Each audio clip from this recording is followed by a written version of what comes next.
Sejam bem-vindos ao nosso primeiro episódio do podcast Entre Nós, um espaço de escuta, um espaço de afeto, um espaço aqui em que a gente vai compartilhar informações. E a nossa primeira série, estreando hoje, Conexões Atípicas, com um tema que é um tema que falam delas, elas que geram, elas que lutam, elas que cansam, que resistem diariamente, que são as mães atípicas, além do que se vê. Então, maternidade atípica, além do que se vê.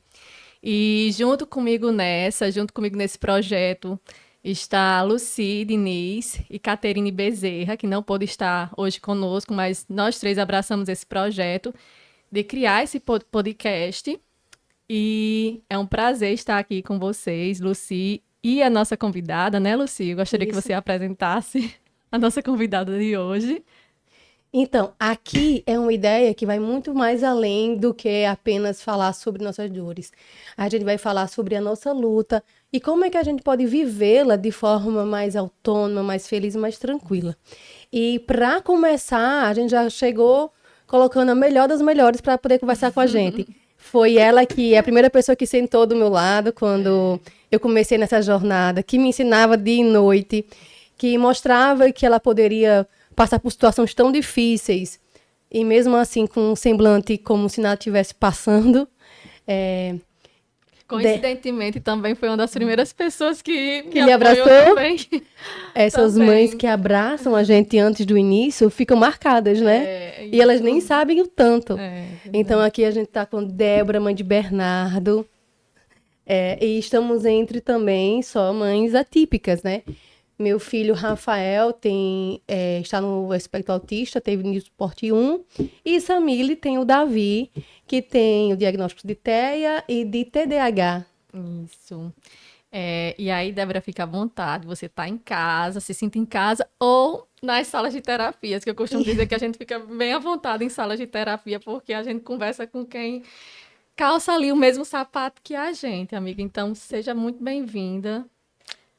Eu quero agradecer, né, primeiro pelas palavras, né, porque no momento do diagnóstico do meu filho Bernardo, eu não tive nenhum tipo de amiga e apoio para isso, e realmente foi uma das primeiras coisas que eu pensei em ser, né, que eu fosse uma pessoa que as pessoas pudessem chegar e dizer assim, tô achando que existe isso aqui errado, e eu não desconsiderar o que aquela pessoa estava falando.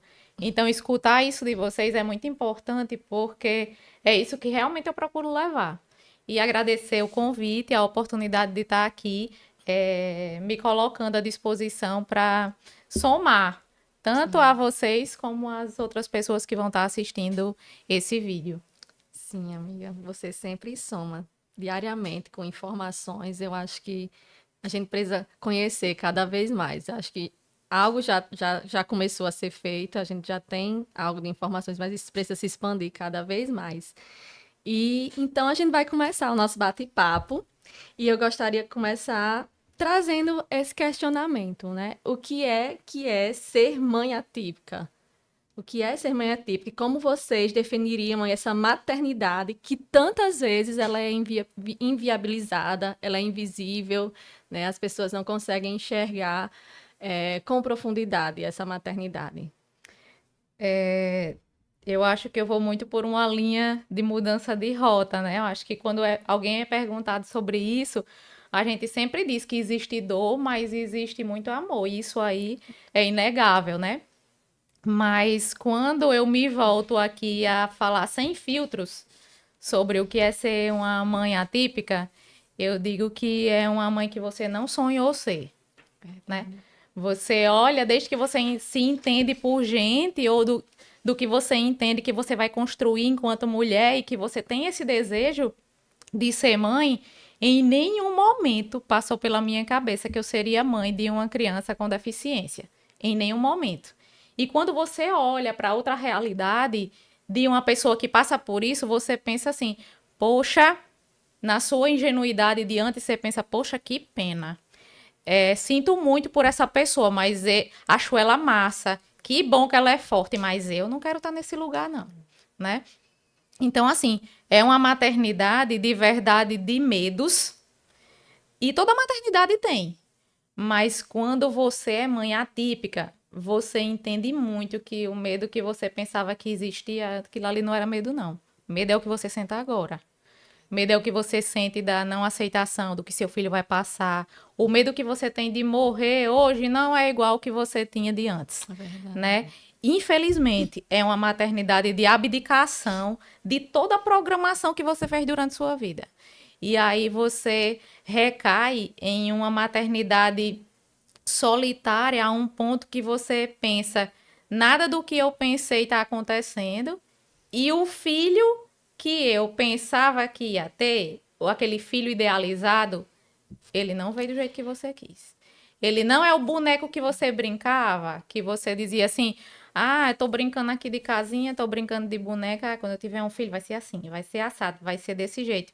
E ele não é um Verdade. boneco. Verdade. E o que acontece, você não pode conduzir, não está tá no seu limite. A atipicidade para mim é isso. É uma coisa que você não sonhou, que você foi colocado ali e que você de verdade não vai aprender os contornos. Você vai contornar sofrendo.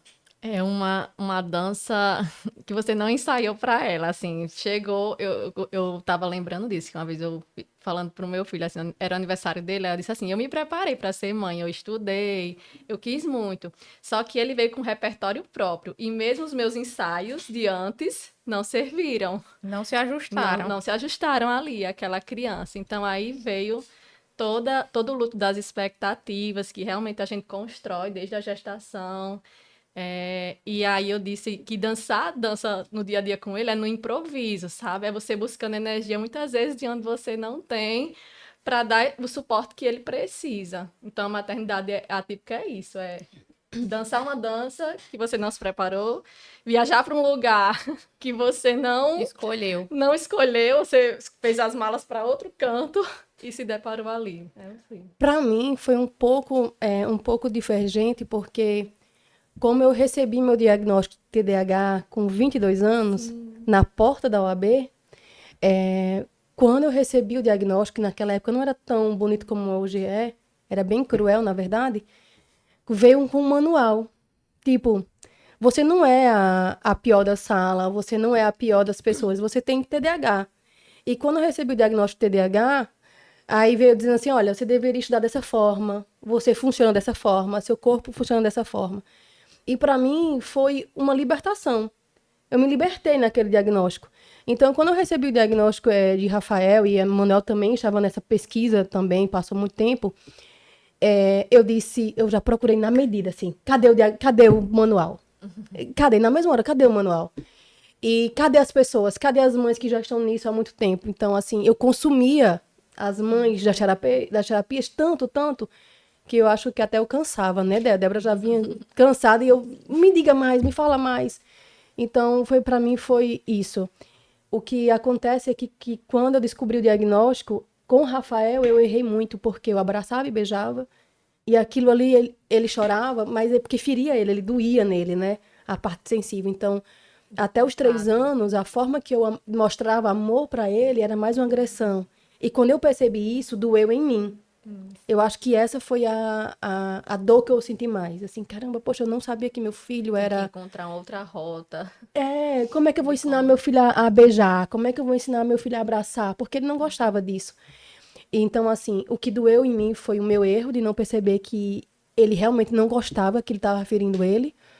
E imediatamente eu procurei o que as outras mães faziam que davam certo, a parte que eu poderia usufruir, de facilitar. Como é que agora eu posso facilitar a minha vida? E pronto, e escutar. Porque agora as pessoas têm repertório, né? Queira ou não queira, a gente já entra nessa viés, assim, com lutas já conquistadas, dura Sim. pena, né? Então, assim, para mim o diagnóstico não foi tão cruel quanto eu percebi o quanto eu falhei, assim, nesses 3 anos. Sim. E é justamente o que eu ia perguntar, como foi o impacto dessa nova realidade, se ali naquele início vocês sentiram acolhimento ou a falta dele, e se isso tem mudado ao longo do caminho, queria ouvir essa... sobre esse início? Para mim, assim, o diagnóstico foi... Tipo assim, você já convive com o diagnóstico a partir do momento que aquela criança, ela nasce, né? Eu digo que eu sofro com autismo desde Bernardo sair de dentro de mim, né? É, ele já apresentou muita dificuldade na amamentação, em várias outras questões, né, referente a alergias alimentares, a tolerância de novos ambientes. Então, assim, eu digo que a primeira rasteira que o autismo deu em mim foi a não amamentação, né, que isso me doeu muito. Mas o diagnóstico, eu já esperava aos 9 meses. Quando o Bernardo tinha 9 meses, eu já notava muitos atrasos e muitas dificuldades motoras, mas a gente tenta se enganar, né? Tenta achar que, não, isso aqui vai resolver com o tempo. Não, isso aqui eu vou botar ele com outras crianças, ou a gente coloca na escola e vai resolver, e não vai resolver, porque é um transtorno, não vai resolver, né? E eu já tinha ciência do diagnóstico, mas quando você recebe aquele papel com aquele nome e você tem ali nas mãos aquele diagnóstico constante para a sua vida, foi até o que eu disse ao meu esposo, foi a primeira frase que eu disse a ele. O autismo não é de Bernardo, o autismo é nosso, infelizmente, né? Tipo assim, o autismo não é uma condição da criança, é uma condição da família, porque aquela família vai mudar tudo. É verdade. Tipo assim, caiu a banda do mundo e você vai ter que levantar de novo. E parece que cai assim uma parede. Depois que você tá com papel, parece que cai uma parede assim de concreto na sua frente. E vários obstáculos param nessa parede. Você começa a encontrar dificuldades na escola, você começa a não escutar a voz do seu filho, você começa a compreender comportamentos. Poxa, isso aqui tá diferente do normal, né? Você começa a ver seu filho bater, a ele se bater, você começa a ver comportamentos nos outros ambientes que ele passa a ser excluído e você diz assim, o que é que eu vou fazer agora, né? Na verdade, o autismo, ele não é bonito, né? Eu tenho muita raiva de quem prega isso. Ah, isso aqui é só um jeito diferente. Não é. É um transtorno que é um dos maiores transtornos neurológicos hoje, que causa limitações a essa pessoa, que pode causar essas limitações em um grau muito grande, a um ponto que essa pessoa ela é excluída de escola, ela é excluída dos ambientes sociais, ela não tem parâmetros nenhum para onde ela vai se colocar dentro de uma sociedade. Isso é uma dificuldade não só de quem vive, mas de quem, da sociedade como um todo. Isso não é só um jeito diferente de ser, né? E depois do diagnóstico, em meio à sua dor, né? Você fica ainda mais solitário, porque você se vê sem acompanhar o ritmo que você queria. Você se vê sem acompanhar as outras pessoas e ninguém para lhe esperar. Você não consegue ir para a praia, você não consegue mais ser chamado para um aniversário. Seu filho não faz parte do grupo das crianças do condomínio. Ele é a última opção de brincadeira para qualquer criança. Quando não tem ninguém, o seu filho serve. Mas se tiver outra pessoa, ele é a terceira pessoa depois de ninguém. E isso lhe dói muito. E lhe dói ver que isso não vai ser só uma brincadeira, não. Isso vai ser na vida dele inteira. Você pega o extrato dele da infância e diz assim, o que é que vai ser quando ele tiver maior? Agora ele é uma criança. Eu tô triste só com a brincadeira. Eu tô triste só com o convite de aniversário que ele não recebeu. Mas de verdade, você bota ele dentro de uma conjuntura e pensa assim, o que é que vai acontecer com esse diagnóstico futuramente? Né? E as pessoas começam, inclusive pessoas da sua família, em meio à dor que você está passando, aquelas pessoas da sua família começam a direcionar que os comportamentos do seu filho diz respeito às frescuras que você e seu esposo têm. Esse menino não fica nos cantos porque ele é só abrir a boca que vocês vão embora. Esse menino não fica nos cantos ou esse menino não come porque vocês não deixam ele com fome. Meu filho tem uma seletividade alimentar severa. E aí, esse menino não come porque não usa Forever Kids. sabe? É assim, um nível de desconhecimento sobre o transtorno gigante que recai muito sobre a mãe. Muito. Muito.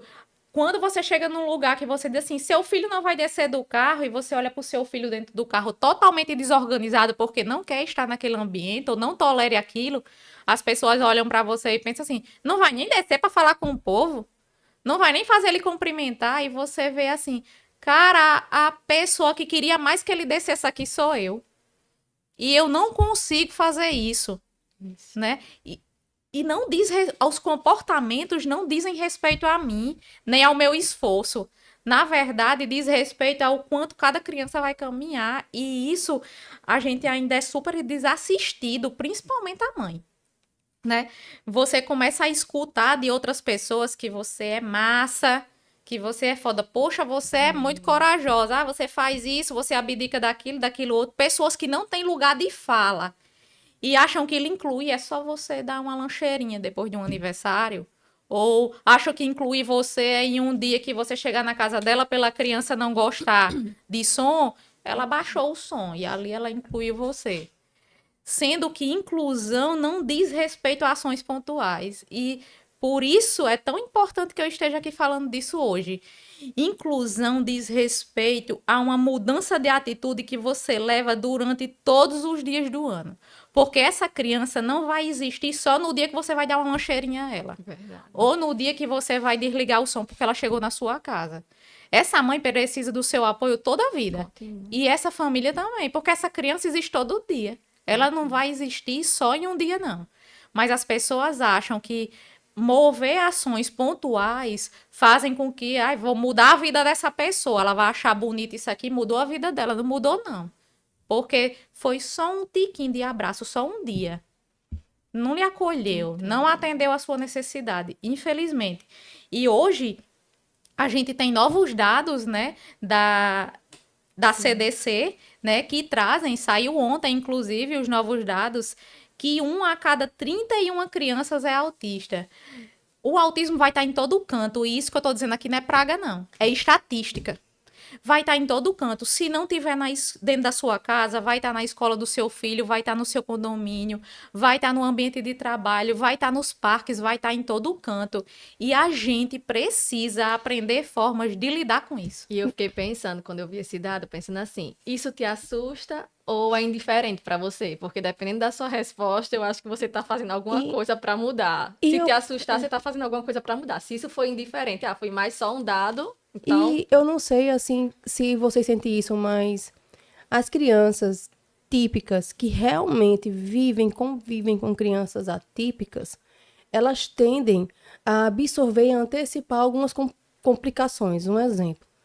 Rafael realmente não gosta de multidão e não gosta também de muito barulho, essas coisas. Então eu percebo que Emanuel, Iris, agora que está muito próximo da gente, todos os primos começam a rechaçar, não gostar daqueles ambientes, entende? Porque ele vê no primo o desespero, então para ele já não funciona mais. Então, assim, a estatística é de 1 para 31. Só que não é só uma criança que está sendo afetada. As crianças que estão perto dessa criança, que estão sendo educadas como os irmãos, porque os primos mais próximos, elas também não vão aguentar. Existe, né, que parques que tem muito barulho, isso deixa Rafael mais cansado, socialmente falando.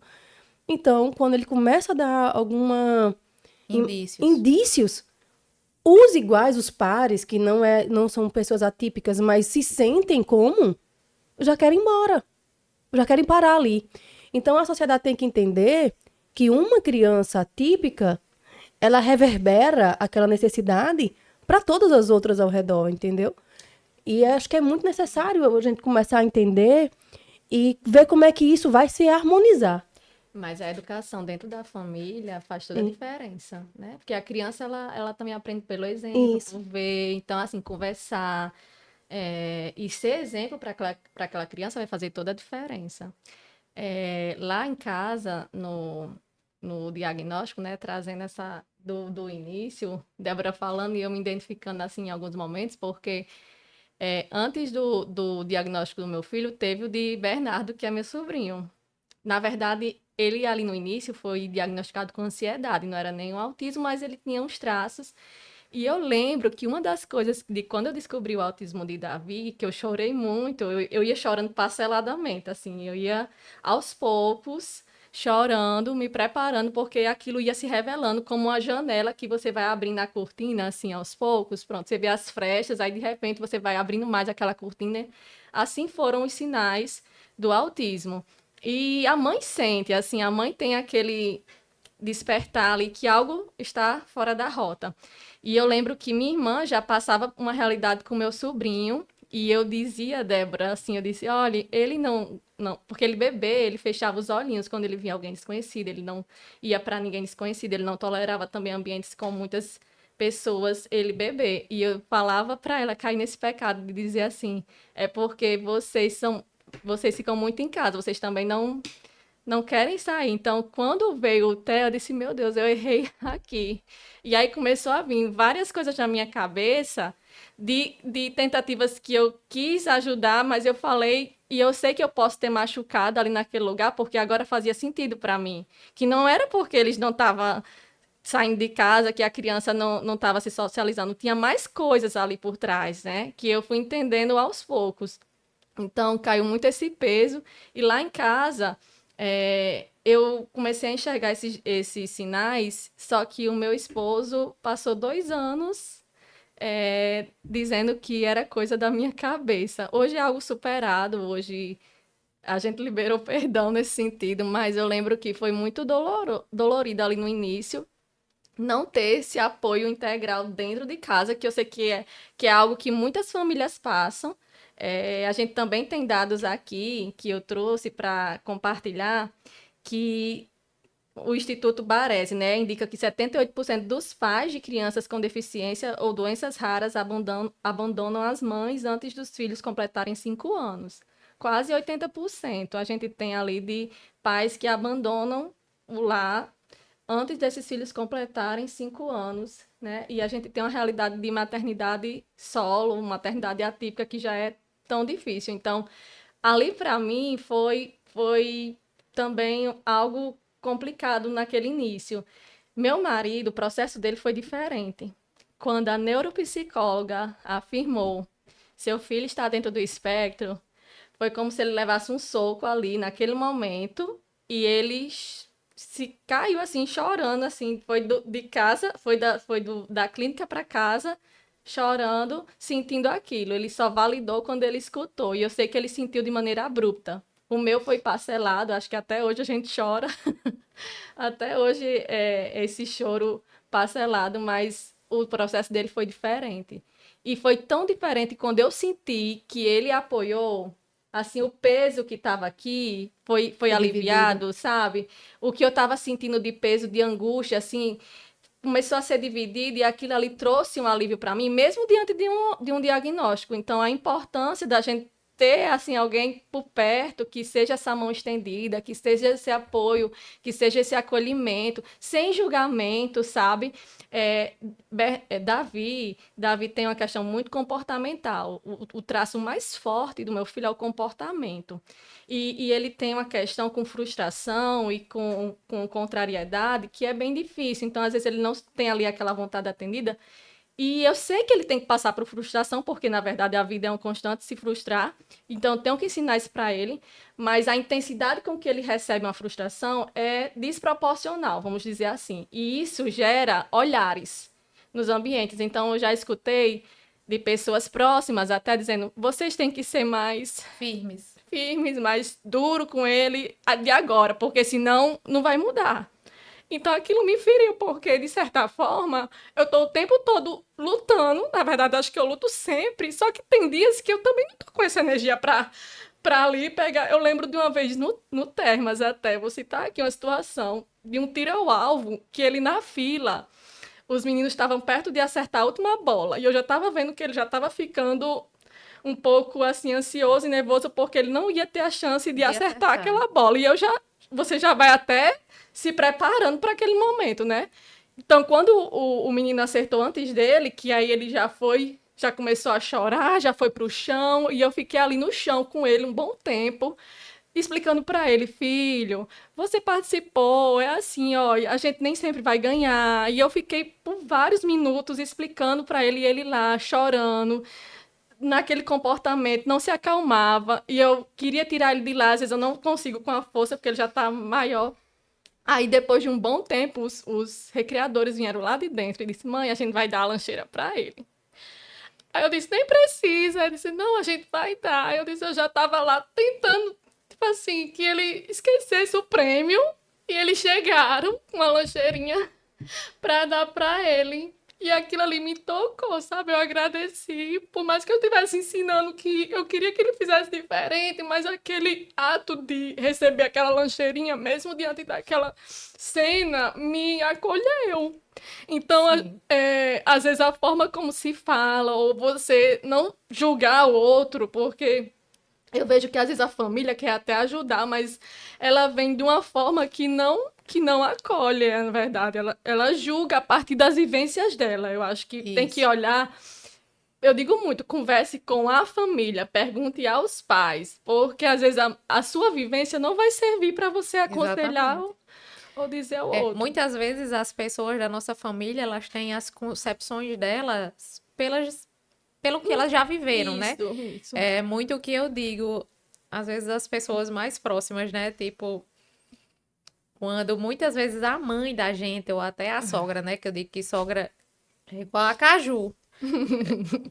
Tem esse chupa, é doce, mas no final tem aquele ranço, né? E tipo assim, às vezes as pessoas querem opinar sobre como você está contornando um comportamento e na verdade aquela pessoa poderia ser especialista, poderia ter criado 100 crianças, 1000, mas ela não conhece seu filho igual você conhece, né? Então assim, quem sabe o que está fazendo ali é você.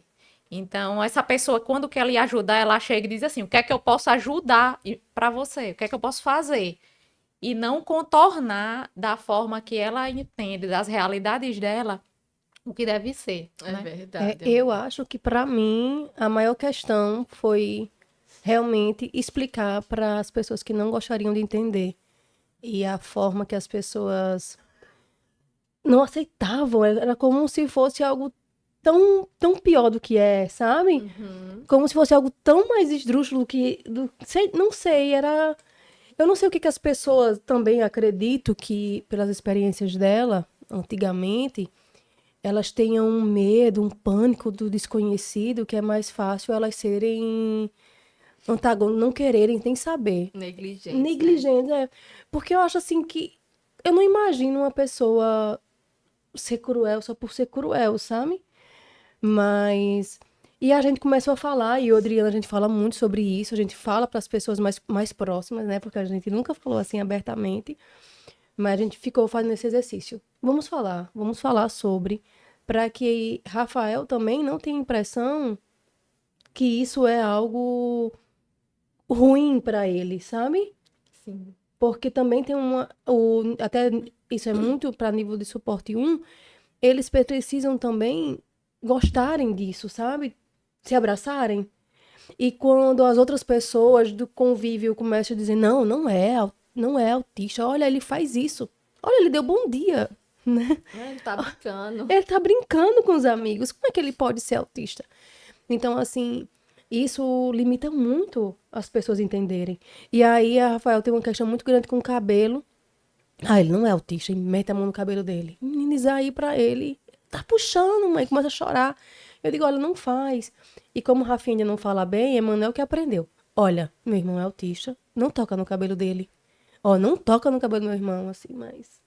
É, eu até entendo quem não quer, tipo assim, dar voz, sabe? Quer guardar, mas eu não entendo a pessoa não buscar ajuda. Isso, eu respeito a família que, tipo, não quer falar sobre, assim, em público até. Eu consigo O entender. tempo do luto, né? Você quer respeitar o tempo do Porque luto. o tempo do luto, eles são diferentes, os processos, eles são diferentes. Nem sempre eu me senti confortável para falar. Eu acho que todo mundo passa um pouco por isso, né? Chega uma hora que a gente tem coragem. Então, são diferentes. Às vezes, a pessoa ainda está naquele processo. Mas a pessoa fechar os olhos para o que está se revelando diante dela, isso eu não consigo entender, porque, de certa forma, com o autismo, a gente vai com amor e com dor, porque dói. Mas você precisa ir. Você precisa ir para que aquele entorno do seu filho e ali na frente a gente tenha uma qualidade para aquela criança, para aquele adolescente, para aquele jovem adulto que vai crescer. Então eu preciso buscar ajuda e não há nenhum problema. Eu digo muito, gente, terapia não faz mal a ninguém, né? Terapia não faz mal a ninguém. Um diagnóstico desse também não diz sobre questões sobre esse indivíduo, assim. A gente precisa acolher mesmo essas características e buscar ajuda. Eu pensava assim, sabe? Não, peraí, deixa eu deixar Rafael e Emanuel num canto seguro. Quando eles estiverem bem, aí eu falo. Só que o que acontece? Não é um tempo. Eles sempre vão ter, e as questões vão sendo modificadas com o decorrer do tempo. Eles tinham a particularidade de 3, 4 anos, agora o Rafael tem de 5, depois eles vão ter de 12. Aí, né, sempre, crescendo. nunca vai estar tudo bem.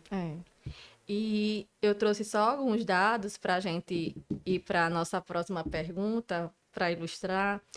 Débora já falou, né, sobre o recente, que a cada 31 crianças, uma está dentro do espectro. A maioria dos cuidadores são mães com idade entre 25 e 44 anos. Entre as mães solo, 18% estão desempregadas e 44% sobrevivem com até R$ 1.212 por Meu mês. Um estudo também revela que 9 em cada 10 mães sofrem de burnout parental, com taxas mais elevadas entre mães de crianças com deficiência. Pesquisas indicam também que 38% das mães de crianças autistas sofrem com depressão e 45% de ansiedade.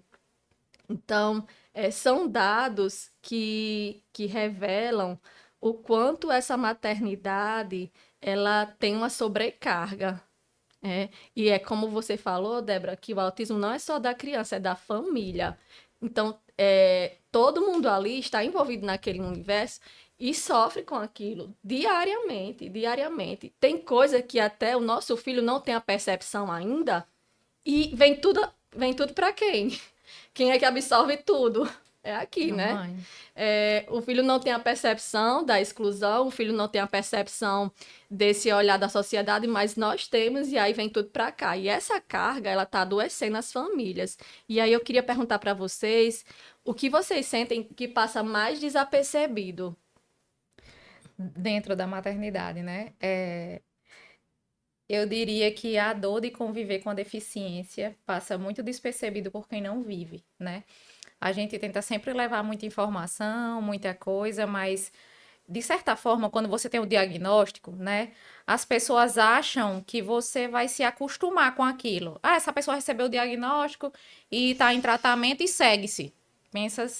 As pessoas pensam assim, a sociedade pensa assim, é só fazer o tratamento que vai resolver, né? E, na verdade, o que eu acho que passa mais despercebido dentro da sociedade é que a gente convive com a dor. Você estava falando aí do luto e eu pensando nessa fala, né? A verdade é que o luto nunca passa.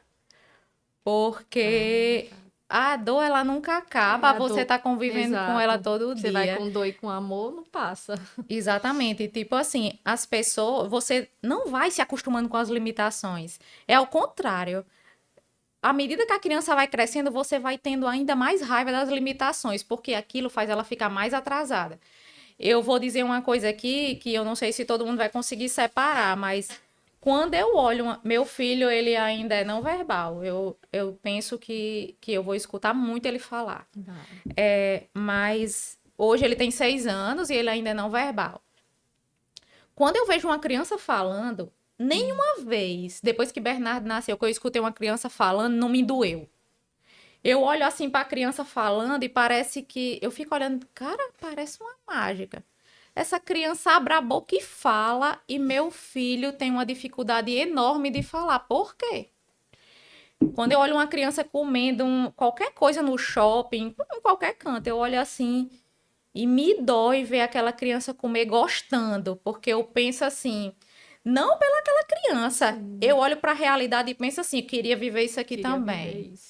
Queria viver demais isso aqui também. Eu olho para as pessoas viajando em um feriado como esse e eu penso assim, cara, eu não consigo levar meu filho em Tibau.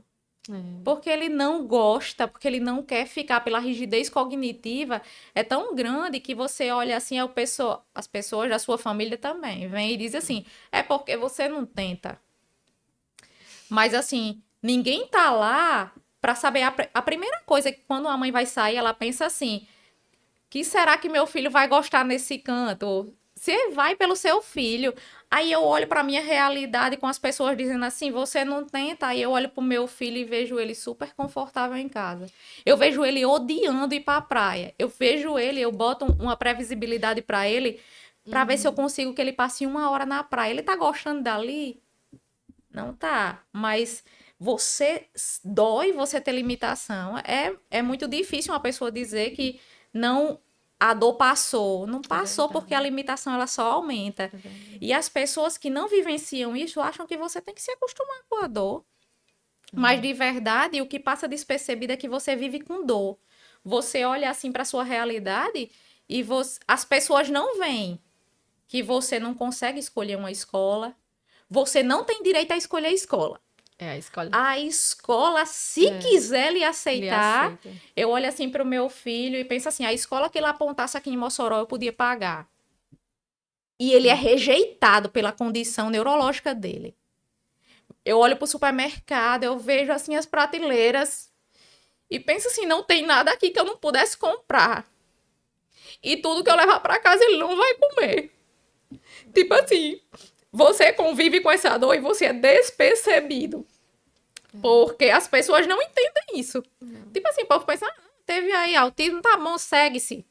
E de verdade, você é uma pessoa doída o tempo inteiro.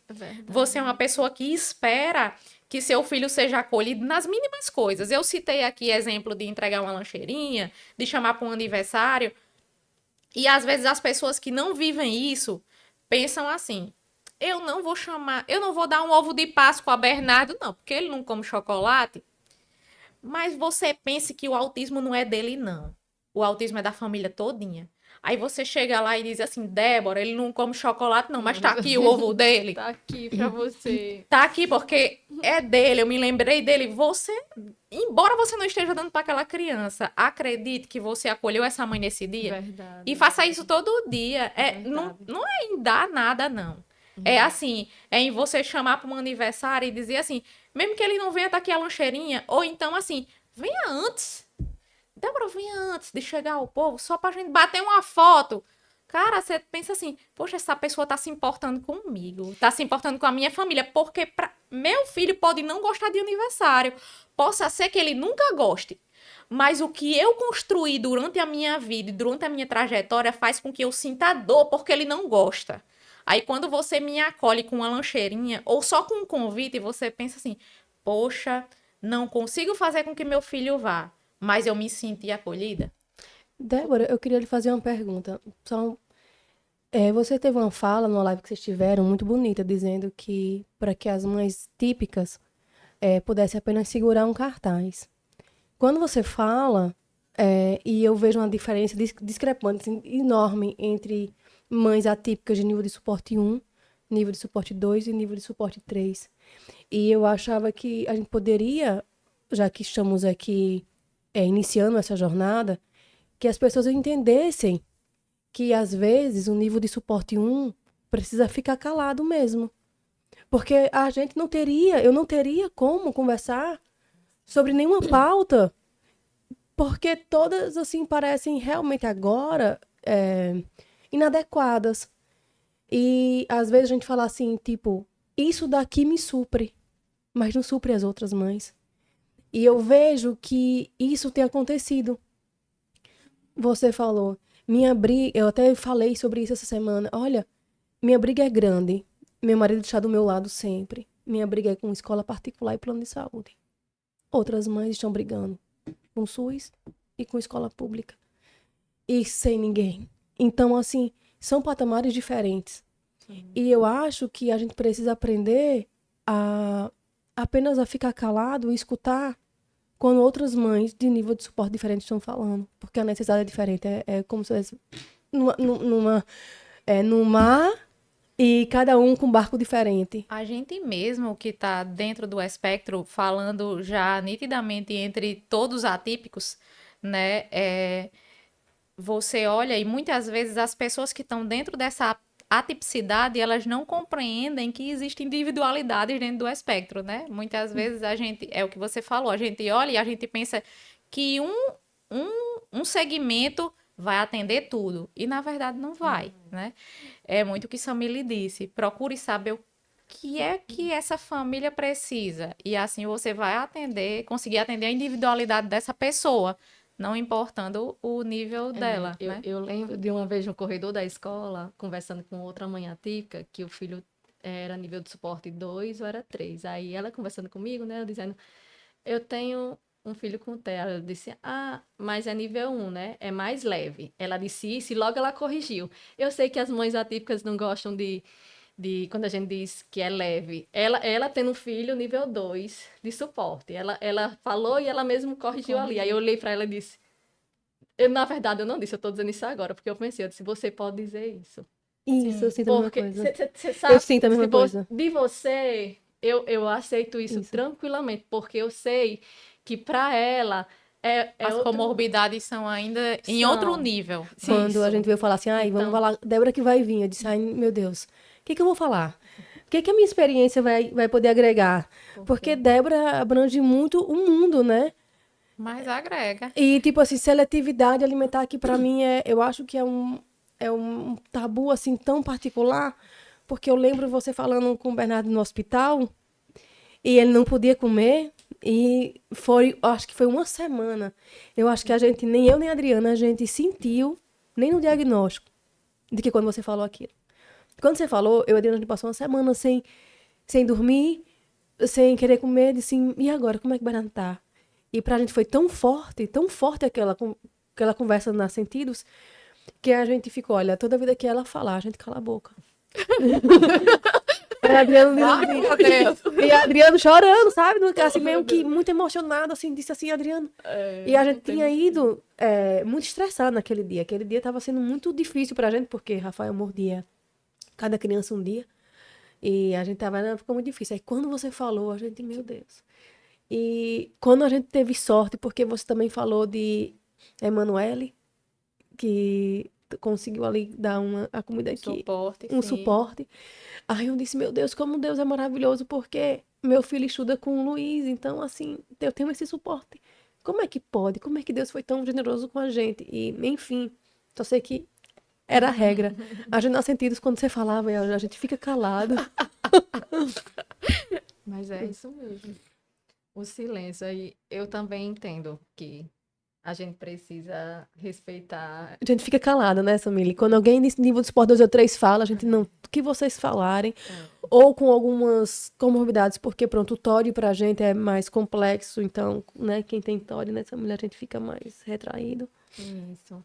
E o nível 1, o que eu vejo, assim, passando no dia a dia, é porque as pessoas normalmente querem que eles sejam como. É que eles parece que não se encaixam muitas vezes dentro do espectro para as pessoas. E também as pessoas que as crianças típicas cobram dessa criança nível 1 que elas sejam como as crianças típicas. É algo assim. Não sei, quando vem um comportamento, como eu falei, a questão comportamental da Bia é muito forte. Quando vem algo assim, as pessoas não têm compreensão. Não tem. E a culpa vem toda para cá, que é a má criação, ou sabe, o julgamento vem fortemente nisso. Mas é super compreensível que a gente, como mães atípicas, entendam que há essas diferenças e que acolha realmente essas maravilhosas que estão todo dia resistindo, lutando com dor e amor, como Débora. Eu achava incrível, assim, primeiro ano que eu descobri o autismo, sabe? E eu tava só quieta, pensando como é que eu ia resolver a minha questão. E aí as mães saíram, assim, em abril, que eu descobri em fevereiro, março, assim, a suposição. Em abril, todas as mães se desdobrando, fazendo a terapia, falando com as pessoas, dando entrevista, preparando família esse mês, Ave Maria. Todo dia era em um canto, todo dia era ensinando. Não, Lucília, eu vou dizer uma coisa. É lutando, é falando E ainda tem que achar o tempo da academia para não endoidar. Assoviando, chupando cana e falando Não, tô farofa. falando isso pra Débora, porque a próxima pergunta é como é que vocês cuidam de vocês nesse processo? E aí, Débora, quem acompanha ela, vê lá, Ela é fitness. a constância dela na academia e cedo, de 4h30 a 5 horas, né, amiga? Fala aí. 4h30. Que eu digo, Débora, como você consegue? Eu disse, amiga, é pra não endoidar. Pra não endoidar, não existe shape. Todo mundo já dá pra ver aí. Não existe shape. É pra cabeça, né? Samile colocou pra mim aí a pergunta de como eu cuido de mim mesma dentro desse processo, né? E no início eu me anulei muito, né? Você cai de verdade em uma fossa, né? Você se anula de um jeito que eu não consigo dizer pra você, né?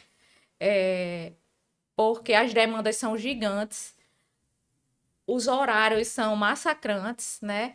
E você se vê sem poder trabalhar, tendo que Uma acompanhar, rotina tendo que... intensa, né, Uma Débora? rotina intensa, com as pessoas cobrando de você e você vendo aquela pessoa que você ama sem acompanhar nada.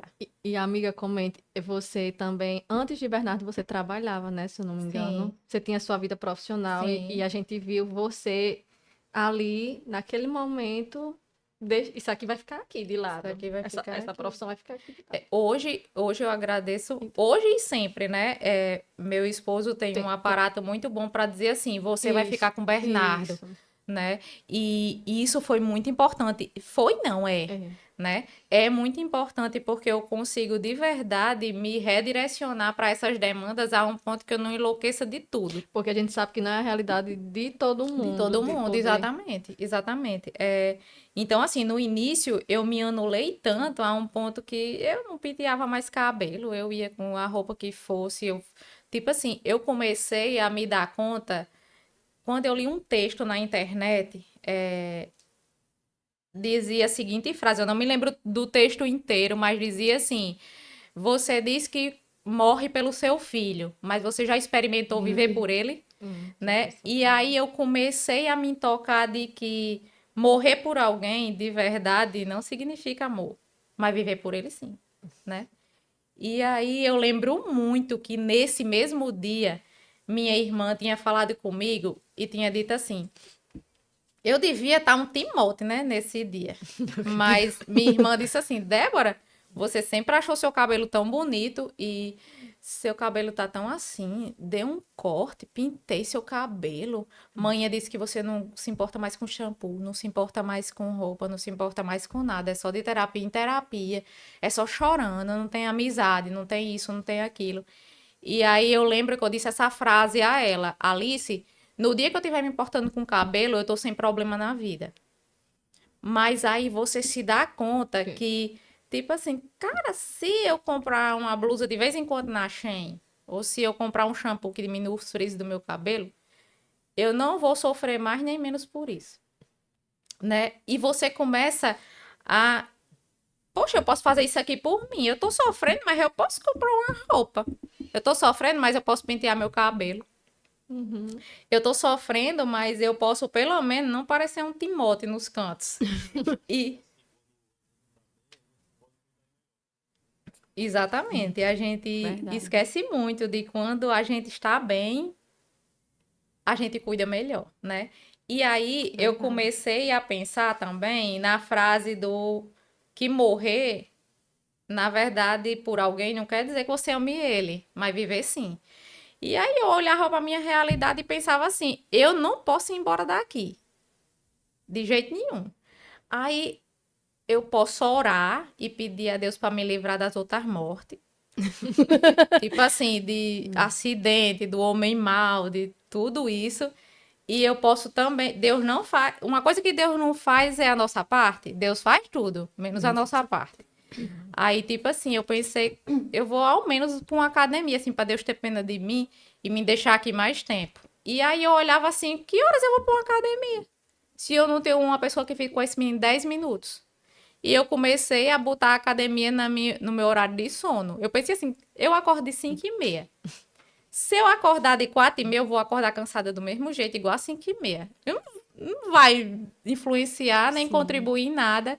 E aí foi quando eu comecei a ir para uma academia e eu digo que no início foi bem doído. Eu lembro que eu baixei um espírito de quinta série na minha cabeça e botava o despertador e pensava assim, quando tocar de 4h30, se eu não for, vai acontecer uma coisa ruim. E aí eu ia, sem pensar, eu desligava o despertador e ia. E assim eu vou, mas eu não vou por shape, Cuidando. é para não endoidar, porque É. se você não se cuidar, Temos que tudo cuidar acaba. para seguir com eles, né? A gente tá caminhando, acho que para o finalzinho, né? O tempo. Aí eu queria fazer uma pergunta rápida de uma palavra ou uma frase para vocês me ajudarem aqui a finalizar. O que vocês aprenderam ou ressignificaram com essa vivência da maternidade atípica? Uma frase ou uma Muito legal. palavra para a Eu gente deixar como mensagem aqui também. Eu diria que eu não consigo dizer em uma frase, mas que a gente levar conhecimento é muito importante não só para famílias atípicas, mas principalmente para as atípicas, assim, para as típicas, porque elas podem se somar a gente. É muito ruim a gente lutar sozinho na mesma classe, mas quando a gente junta todo mundo, a abrangência de aceitação do nosso filho, da nossa família se torna maior. Então, eu diria que disseminar conhecimento nunca vai ser demais. E você tentar mostrar a sua realidade para os outros não vai deixar você em holofotes ou botar seu filho para aparecer num canto em outro, mas vai lhe trazer empatia. E Isso, empatia vai gerar assim, aproximação a um ponto que aquelas pessoas coloquem o que aprendem em prática. isso, verdade. Eu acho que também o meu filho, ele me deu consciência do meu entorno, uma consciência melhor do meu entorno, e ele é a janela que, a partir dele, eu consigo ter empatia com uma realidade que talvez eu acho que eu não teria, né? Eu não teria nessa profundidade. A exemplo do que eu compartilhei quando eu vivenciei ali no início com minha irmã. Então, eu acho que meu filho trouxe essa consciência do nosso entorno e de ser mais empático também com as diferentes realidades que a gente está no mundo neurodiverso, de fato. A gente está falando aqui dentro da maternidade atípica o autismo, mas a gente sabe que tem outras inúmeras deficiências aí, famílias que estão lutando diariamente. Eu acho que, Não para sei. mim, o que mais me marcou foi que eu consigo ver hoje a crueldade na boa vontade. Porque eu utilizo muito até de figuras de linguagem. E aí, quando eu percebi que essas figuras de linguagem, para quem é literal, dói tanto. É tão cruel. As coisas que eu colocava na cabeça do meu filho por causa da minha figura de linguagem e da literalidade dele era assim, algo. Era absurdo o que eu fazia. Então, assim, há uma muda a percepção, né, da gente. Muda. A nossa Muda. percepção vai mudando, vai. Não tem como ser a mesma. Até eu vi de pessoas de perto dizer que eu mudei. Aí eu pensei assim, eu acho que às vezes a gente se fecha um pouco para fora porque a gente precisa se expandir para dentro. Então, dentro é uma realidade que nem todo mundo está vendo. E você está ali diariamente nos bastidores, nas madrugadas, né? Eu tenho episódios de rigidez do meu filho nas madrugadas, 3 horas da manhã, ele chorando, ele mais novo. E hoje, assim, eu passei por isso, mas ninguém via ali. Era só eu e ele chorando ali no meu colo. Então, a gente às vezes se fecha para fora para se expandir para dentro. Tem muita coisa por coisa trás das acontecendo. frestas, onde ninguém vê. A gente tá chegando ao final do nosso primeiro episódio. E aí, que estreia poderosa, né? Com dor e com amor, com choro e com riso. Mas eu queria convidar as pessoas que estão aí, que estão tendo acesso a esse primeiro episódio, compartilhem, disseminem informações. Se puderem acolher uma maternidade atípica sem julgamento, façam isso. Querem deixar algum recado? Eu quero deixar. Vem pra assistir com a gente, assiste como série, assiste a cada 10 minutos, mas vai assistindo, vai ficando mais próximo da gente, vai deixando nos comentários o que você quer falar, o que você quer ouvir, qual é o nível de suporte, ou se você também é uma tia, avó, que precisa também começar a estudar sobre isso para mostrar mais amor e carinho para sua família atípica. E eu queria agradecer, né, a oportunidade de estar aqui, parabenizar pelo esse projeto, né, pelo colocar em rota aí esse projeto que eu acredito que só vai disseminar conhecimento, possibilidades e abertura de espaço. Né? Que bom. Obrigada. Débora, Lucy, vocês não estão sozinhas. Mães atípicas, aí vocês não estão sozinhas. Qualquer coisa, dê um grito para conversar. E a gente tá junta nessa. Até o próximo, então. Até o próximo. Tchau, tchau. Tchau.